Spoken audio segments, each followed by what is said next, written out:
இறையன்பர்கள் அனைவருக்கும் வணக்கம். பெருமாள் கோவில்களில் இருக்கும் சொர்க்கவாசல் என்று கூறப்படும் அந்த கதவினை குறிப்பாக ஏன் வைகுண்ட ஏகாதசி அன்று மட்டும் திறக்கிறார்கள் என்ற சந்தேகம் நம்மில் பல பேருக்கு இன்றும் இருக்கிறது.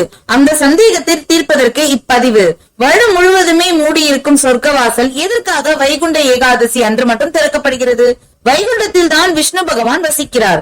ஏகம் என்பது ஒன்றை குறிக்கிறது, தசம் என்பது 10ஐ குறிக்கிறது. ஒன்றையும் 10ஐயும் கூட்டினால் 11. அமாவாசை வளர்ப்பிறையில் 11வது நாளில் ஒரு ஏகாதசியும், பௌர்ணமி தேய்பிறையில் 11வது நாளில் மற்றொரு ஏகாதசியும் வருகிறது.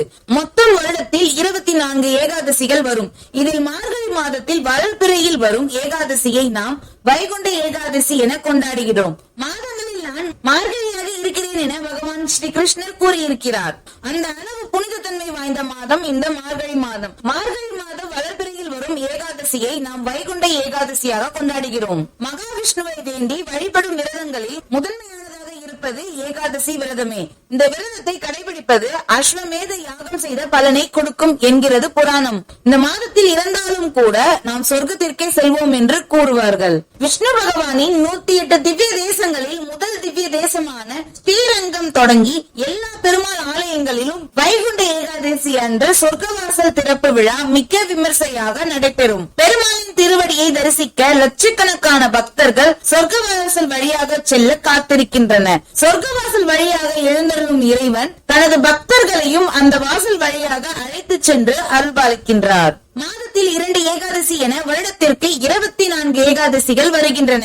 ஆனாலும் வைகுண்ட ஏகாதசி அன்றே மிகவும் சிறப்பு வாய்ந்ததாகும். வைகுண்ட ஏகாதசி அன்று பெருமாள் வைகுண்டத்தில் இருந்து அருள் பாலிப்பதாக நம்பப்படுவதால் இந்த விழா சிறப்பு வாய்ந்ததாக கருதப்படுகிறது. விரதம் இருந்து இரவு முழுவதும் கண் விழித்து அதிகாலையில் இறைவனை தரிசித்தால் உலகின் நன்மைகள் அனைத்தையும் பெறலாம். ஏகாதசி பிறந்த வரலாறு.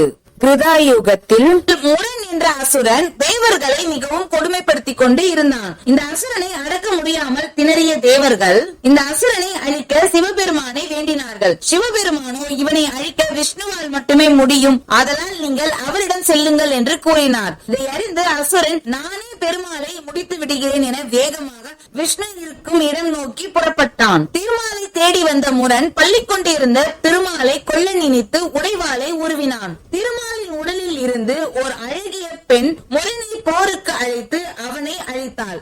உறங்கிக் கொண்டிருந்த பெருமாள் எதுவும் தெரியாதது போல் கண் விழித்து தண்ணீரில் இருந்து உருவான அழகிய பெண் சக்திக்கு ஏகாதசி என பெயர் சூட்டிய பெருமான் ஏகாதசியிடம், நீ தோன்றிய இந்நாளில் விரதம் இருந்து என்னை வழிபடுபவர்களுக்கு சகல செல்வங்களையும் அருள்வதுடன் முடிவில் வைகுண்ட பதவியும் அருள்வேன் என்று அருளினார். மார்கழி மாத தேய்பிறையில் தோன்றிய ஏகாதசி உற்பத்தி ஏகாதசி ஆகும். அதுவே மோட்ச ஏகாதசி என்று அழைக்கப்படுகிறது. இந்நாளில் விரதம் இருந்து இறைவனை வழிபட்டால் மோட்சம் அடையலாம் என்பது ஐதீகம். சொர்க்கவாசல் திறப்பு.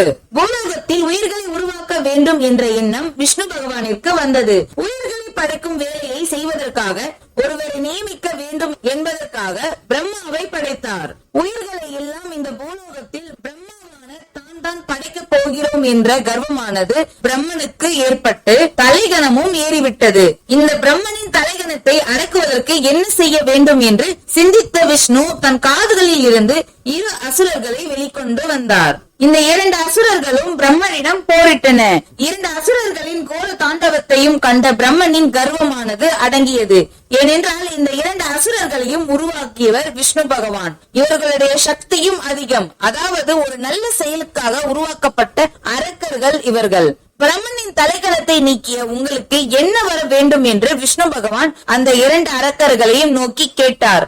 அந்த 2 அரக்கர்களும் ஒரு வரத்தை விஷ்ணுவிடம் கேட்டனர். விஷ்ணு பகவானான நீங்கள் அரக்கர்களான எங்களுடன் போரிட வேண்டும் என்று ஒரு கோரிக்கையை வைத்தனர். இதை ஏற்றுக்கொண்ட விஷ்ணு பகவான் வடக்கு வாசலின் வழியாக வந்து இந்த 2 அரக்கர்களிடமும் போரினை தொடங்கினார். விஷ்ணுவிடம் பரமபதத்தில் போரிட்ட அந்த 2 அரக்கர்களும் தோல்வியடைந்து விஷ்ணு பகவானின் பாதங்களை சரணடைந்தனர்.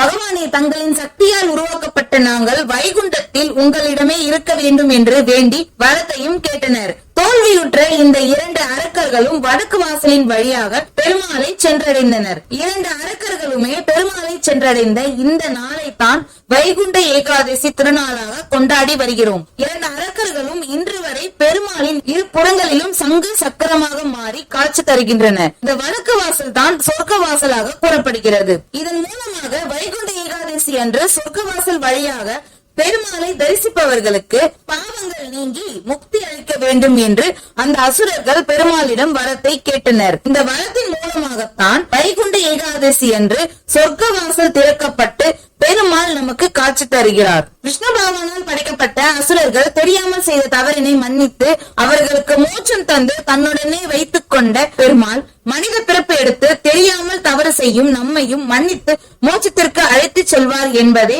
சொர்க்க வாசல் திறப்பதற்கான காரணம் ஆகும். ஏகாதசி என்றால் என்ன? வைகுண்ட ஏகாதசி ஏன் இவ்வளவு சிறப்பு வாய்ந்தது? சொர்க்க வாசல் திறப்பதற்கான காரணங்கள் என்ன?